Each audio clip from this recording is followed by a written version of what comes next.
काल उस्मानाबाद, बीड, लातूर, नांदेड, पंढरपूरसह राज्यातील अनेक ठिकाणी गारपीट आणि वादळी वाऱ्यासह आलेल्या पावसाचा तडाखा बसला, ज्यात ज्वारी, गहू, आंबा, द्राक्षासह इतर पिकांचं मोठं नुकसान झालं। नांदेड जिल्ह्यातील भोकर, लोहा, तामसा तालुक्यांना पावसाचा मोठा फटका बसला, तर लातूरला गारांनी झोडपून काढलं, ज्यात वांगी आणि इतर पिकं हाताची निघून गेलेत। दरम्यान कृषीमंत्री पांडुरंग फुंडकरांनी अवकाळी पाऊस झालेल्या ठिकाणी पंचनामे करण्याचे आदेश जिल्हाधिकाऱ्यांना दिले आहेत। अवकाळी पावसामुळे अक्कलकोट, दक्षिण सोलापूर आणि उत्तर सोलापूर तालुक्यातील द्राक्ष बागांना फटका बसला। द्राक्ष उत्पादकांचं मोठं नुकसान झालं। बार्शी तालुक्यातील इंदापूरमधील शेतकरी शिवाजी घुगे यांची 1.5 एकर द्राक्ष बाग ऐन काढणीच्या वेळी वाऱ्यानं जमीनदोस्त झाली आहे। आर्थर रोड कारागृहात कैद असलेल्या छगन भुजबळांनीही शेतकऱ्यांच्या कर्जमाफीसाठी राज्य सरकारला पत्र धाडलं। शेतकऱ्यांच्या आत्महत्या रोखण्यासाठी आणि त्यांना कर्जबाजारीपणातून मुक्त करण्यासाठी सरकारनं तातडीनं पावलं उचलावीत अशी मागणी भुजबळांनी केली आहे। बेहिशेबी मालमत्ता प्रकरणी छगन भुजबळ आर्थर रोड कारागृहात तुरुंगवास भोगत आहेत। रायगड किल्ल्याच्या विकासासाठी 607 कोटी रुपयांच्या आराखड्याला मंजुरी देण्यात आली। मुख्यमंत्री देवेंद्र फडणवीस यांच्या अध्यक्षतेखाली झालेल्या तीर्थक्षेत्र आराखडा समितीत हा निर्णय घेण्यात आला। त्याचबरोबर माहूरगड, बुलढाण्यातील लोणार क्षेत्र आणि औरंगाबाद जिल्ह्यातील पर्यटन क्षेत्रांचा विकास आराखडा मंजूर करण्यात आला। रायगडाच्या विकासासंदर्भातील अनेक विषय केंद्र सरकारसोबत चाललेल्या चर्चेतून मार्गी लागत असल्यानं याच कामासाठी विशेष अधिकाऱ्यांनी नियुक्ती करावी अशी सूचना यावेळी मुख्यमंत्र्यांनी केली। तसंच या विकास आराखड्यात पर्यटकांसाठी मूलभूत सोयीसुविधांना प्राधान्य मिळावं असेही निर्देश देण्यात आले।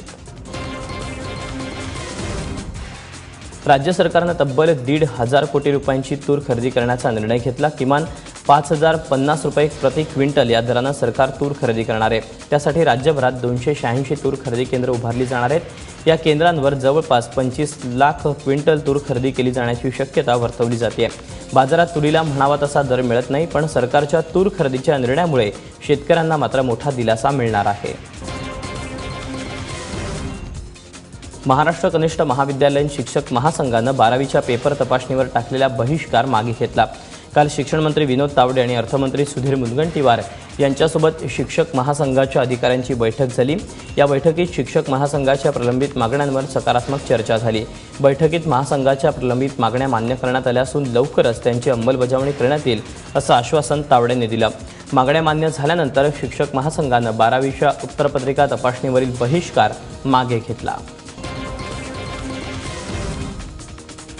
हजारो कोटींचं बजेट असणाऱ्या बेस्टनं अजून गेल्या महिन्यातला पगार दिलेला नाहीये। बेस्टच्या 42,000 कर्मचाऱ्यांचा फेब्रुवारीचा पगार अजून झाला नाहीये, कारण पगार देण्यासाठी बेस्टकडे 180 कोटी रुपये शिल्लक नाहीयेत। मार्च अर्धा उलटला तरी पगार न झाल्यानं कर्मचाऱ्यांना अनेक अडचणींना तोंड द्यावं लागतंय। पालिकेनं बेस्टकडील हजारो कोटींच्या ठेवी मोडाव्यात आणि कामगारांचे पैसे चुकते करावेत अशी मागणी केली जाते। जोपर्यंत पगार होत नाही तोपर्यंत बस डेपोच्या गेटवर शांततापूर्ण निदर्शनं करण्यात येणार आहेत। एबीपी माझानं अहमदनगरच्या पाथर्डीमध्ये उघडपणे सुरू असलेल्या कॉपी प्रकरणाचा पर्दाफाश केल्यानंतर शिक्षण विभागाचे डोळे उघडले। माझाच्या बातमीची दखल घेत पुणे शिक्षण मंडळाचे सचिव बबन दहिफळे यांनी माध्यमिक शिक्षण विभागाला जाब विचारला, तर शिक्षण अधिकारी लक्ष्मण पोले यांनी चौकशीसाठी त्रिसदस्यीय समितीची स्थापना केली। या प्रकरणी दोषींवर कठोर कारवाई करण्याचं आश्वासन शिक्षण अधिकाऱ्यांनी दिलं आहे। ULC कायद्याअंतर्गत जागा मिळवून प्रकल्प न राबवणाऱ्या मुंबई उच्च न्यायालयाच्या नागपूर खंडपीठानं चांगलाच दणका दिलाय। ज्या वापरासाठी जागा दिल्यात त्याची पूर्तता झाली नसल्यास संबंधित भूखंडाचं आरक्षण रद्द करण्याचे आदेश हायकोर्टानं दिले आहेत। आमदार सुनील शिंदेंमार्फत दाखल करण्यात आलेल्या याचिकेवर हायकोर्टानं हा निर्णय दिला। बट्टा समितीच्या चौकशीदरम्यान 112 भूखंडाचं अलॉटमेंट अवैध असल्याचं आढळून आलं होतं। त्यामध्ये सतीश चतुर्वेदी, नितीन राऊत, अनीस अहमद यांच्यासह संबंधित संस्थांना दिलेल्या भूखंडांचा समावेश असल्याचं समजतंय।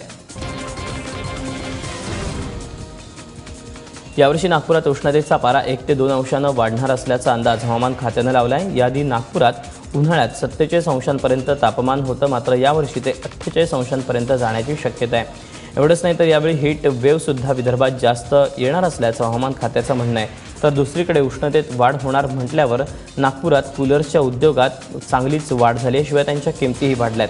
त्यामुळे हा उन्हाळा लोकांना खूपच त्रासदायक ठरेल अशी शक्यता आहे। नाशिकमध्ये आयटी क्षेत्रातील प्रसिद्ध कौशल बाग या विद्यार्थ्यांना आपल्या राहत्या घरी गळफास घेऊन आत्महत्या केली। कौशलच्या आत्महत्येचं कारण अद्याप समजू शकलं नाहीये। नाशिकच्या के वाघ कॉलेजमध्ये तो आयटीतच शिक्षण घेत होता। कौशलनं नाशिक कुंभमेळ्याच्या वेळी हेल्पिंग हँड्स नावाचं मोबाईल ॲप्लिकेशन तयार केलं होतं। त्याच्या हरवलेल्या व्यक्तीचा शोध घेण्यासाठी फायदा होत होता। या कार्यामुळे पोलीस आयुक्त रवींद्र सिंघल यांनी त्याचा जाहीर सत्कारही केला होता। त्यासोबतच फेसबुक संस्थात्मक मार्क झुकरबर्गनं देखील त्याचं कौतुक केलं होतं। एकंदरीतच कौशलच्या अशा अचानक जाण्यानं कुटुंबियांवर शोककळा पसरली आहे।